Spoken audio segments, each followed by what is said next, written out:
Maths puzzle number 5 answer 287 equal to 441, 119 equal to 180, 358 equal to 959, 523 equal to dash. അപ്പോൾ നമ്മൾ ക്വസ്റ്റ്യനിൽ പറഞ്ഞിട്ടുള്ളത് 287 എന്ന് പറയുന്നത് 441 ഈക്വലാണ് അല്ലേ. 119 എന്ന് പറയുന്നത് 180 ഈക്വലാണ്.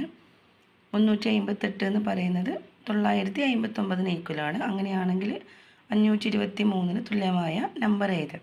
അപ്പോൾ ഇവിടെ ഇപ്പം ക്വസ്റ്റ്യനിൽ നമ്മുടെ ഇത് രണ്ടും സെയിം ആവണമെങ്കിൽ ഈ 2ൻ്റെ സ്ക്വയർ കണ്ടോ, 2ൻ്റെ സ്ക്വയർ എന്ന് പറയുമ്പം അതേ നമ്പർ ഇൻറ്റു ചെയ്യാം.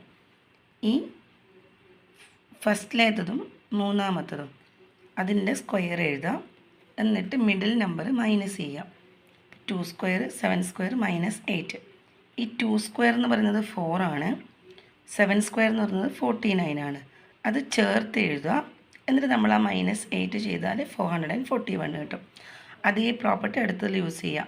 ഫസ്റ്റിലേത്തിൻ്റെ ലാസ്റ്റിലേത്തിൻ്റെ, അതായത് ഒന്നാമത്തിൻ്റെ മൂന്നാമത്തിൻ്റെ സ്ക്വയർ കുറക്കണം നമ്മുടെ മിഡിൽ നമ്പർ.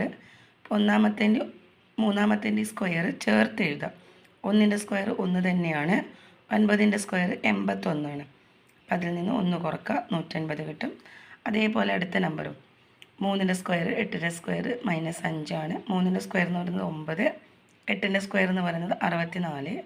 അതിൻ്റെ അകത്ത് നിന്ന് 5 കുറക്കുക. അപ്പം അങ്ങനെ 959 കിട്ടും. അങ്ങനെയാണെങ്കിൽ നമ്മുടെ ആൻസർ എന്ന് പറയുന്നത് 5ൻ്റെ സ്ക്വയർ, 3ൻ്റെ സ്ക്വയർ -2, 5ൻ്റെ സ്ക്വയർ എന്ന് പറയുമ്പോൾ 25, 3ൻ്റെ സ്ക്വയർ 9, അങ്ങനെ 259 2 കുറച്ചാൽ 257. അപ്പോൾ ഇതാണ് നമ്മുടെ ആൻസർ.